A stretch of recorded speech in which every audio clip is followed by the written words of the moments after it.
Brad Sugars. Welcome to this session of your coaching story. This week's coaching story, Eric Knam. How are you doing, Eric?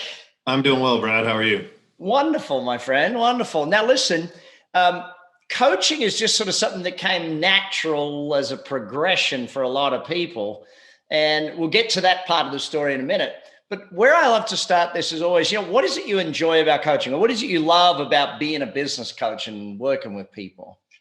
That's a great question. And there are so many things, but if I had to pick just one, I'd have to say it is watching people set goals and dreams, and then watching them as they follow that path in order to be able to achieve them. Because it just is really neat to be able to celebrate with somebody when they do something that they've had their mindset on, and maybe they've stumbled along the way, and being able to be a trusted advisor and help them get there just really is so fulfilling. It's really scary for a lot of people when you first help them set those massive dreams and goals, and then the path. You said if you had to pick one, what would be the second thing then if you had to pick two? Because I know that it's like, how do you boil it down to just one thing?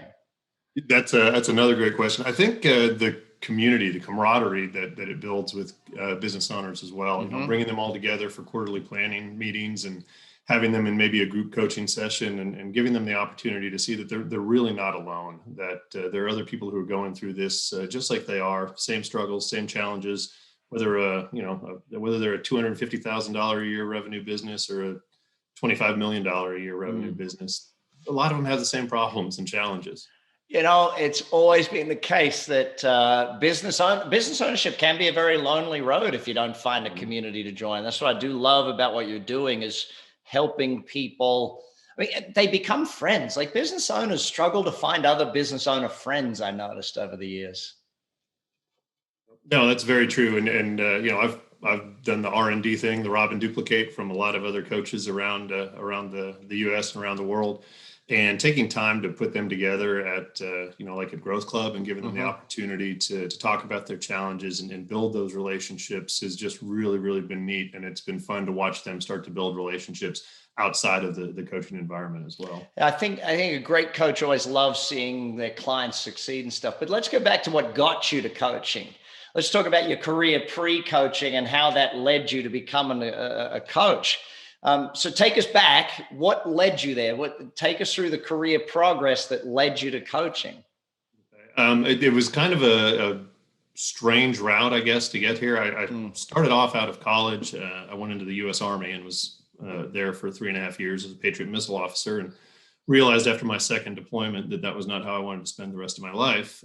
So I started looking around, and a friend of mine had recently gotten out, and he'd gone to work for a little company called Pfizer. They've been in a little bit here lately. Little bit of media lately. Yeah, just a little bit. So I was actually with them for over 20 years and did the sales thing, was a specialty hospital representative, was in operations, but spent the majority of my time there as a sales manager. And I think that's really where I learned the difference in being a leader and being a coach, being a mentor, and helping people, instead of just doing it for them, helping them figure out how to do it. So when I left Pfizer, I started looking, what's the next chapter in my story. And I was actually on LinkedIn trying to fix my LinkedIn profile because I got some feedback from a recruiter that it needed a lot of work. And something popped up for a franchise. It was an action coach, but it got me thinking, I wonder if there's something out there for me where I could actually control my own destiny. And I started doing some research into this other franchise, and it didn't end up panning out, but they were I think it was a top 50 Forbes franchise. And I thought, well, I wonder what else is a top 50 Forbes franchise, and started going through there. And I saw this thing, ActionCOACH, and I thought, what in the world is that? Is that sports? And I started doing some digging and started watching some videos. And I thought, those are all of the things that I absolutely loved about being a people leader and a coach in a sales aspect, but in a place where I can actually do it myself, own the business. So that's really what led me to it. It's interesting how we all had different coaching experiences prior to becoming a coach. And I know a lot of people that have the sporting coaching experience. And that's what the first thing you said there, is it a sporting thing? It's almost always the way. So let's go back to that community thing, because you get to build a community with your client base, but you also get to I guess, be a leader in the business community in your marketplace. I'd love you to tell people a bit more about that, because I think that's an important aspect of what you're doing. Well, and it really is interesting, and it's something that I don't think I fully grasped or comprehended when I first started this. I've been doing this for a couple of years now. I'm on a board of advisors for one of the local chambers here now. Through my networking groups, I've had an opportunity to educate a lot of people.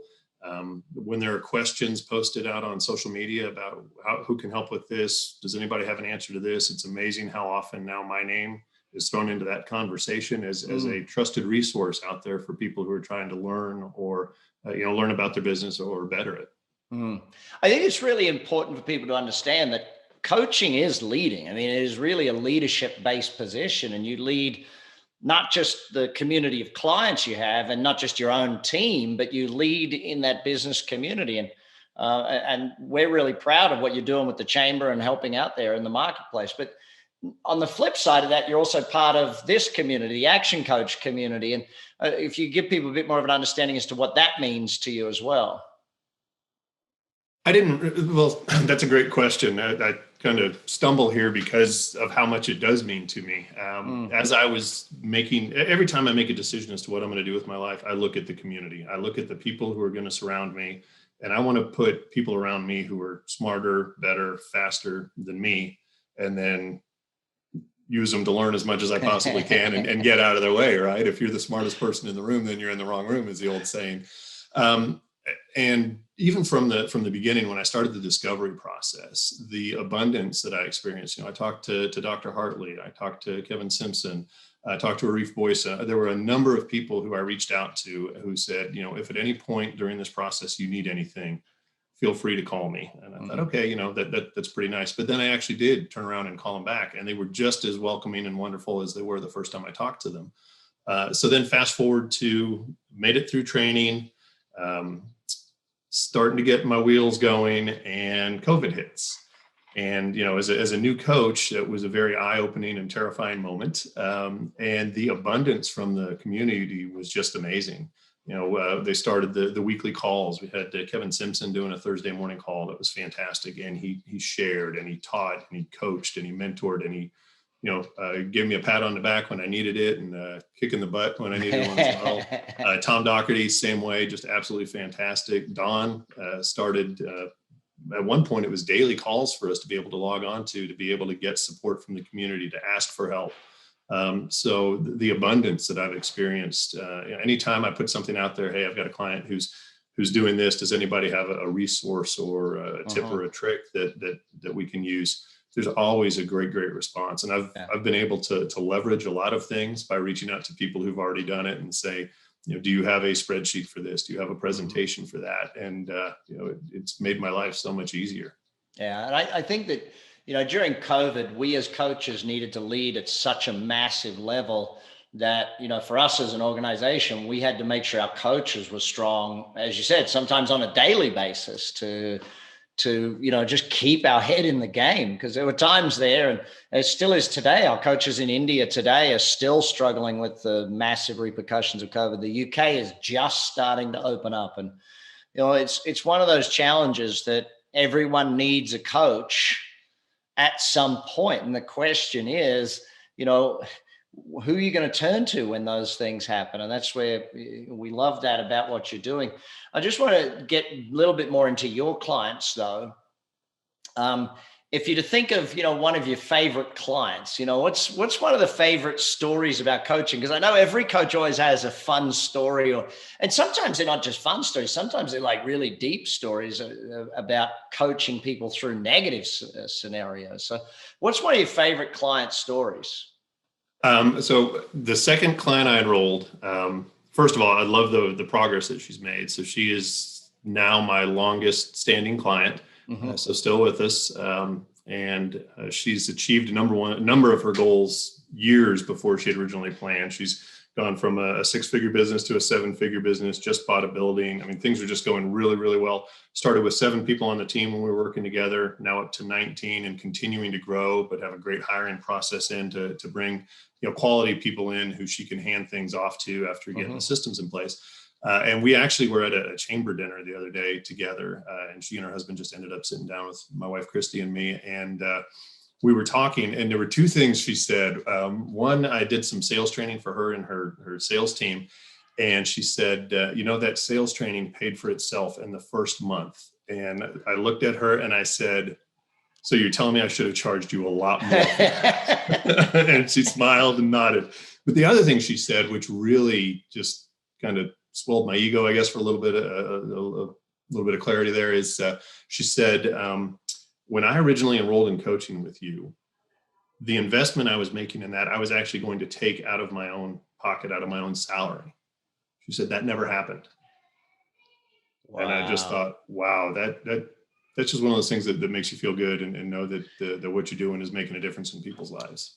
Yeah, if that stuff doesn't make you feel good, you probably never be a coach. It's like I've always found that the most common thing among coaches, and this goes back to the Action Coach community, and why does everyone want to help? And this is the interesting thing. Now, as you're succeeding, you're getting coaches who are just starting out calling you and saying, Eric, what should I do here? And so it's like that pay it forward type thing from every coach that's been before. And it goes right back to myself and Steve Leach, the original first two coaches, paying it forward.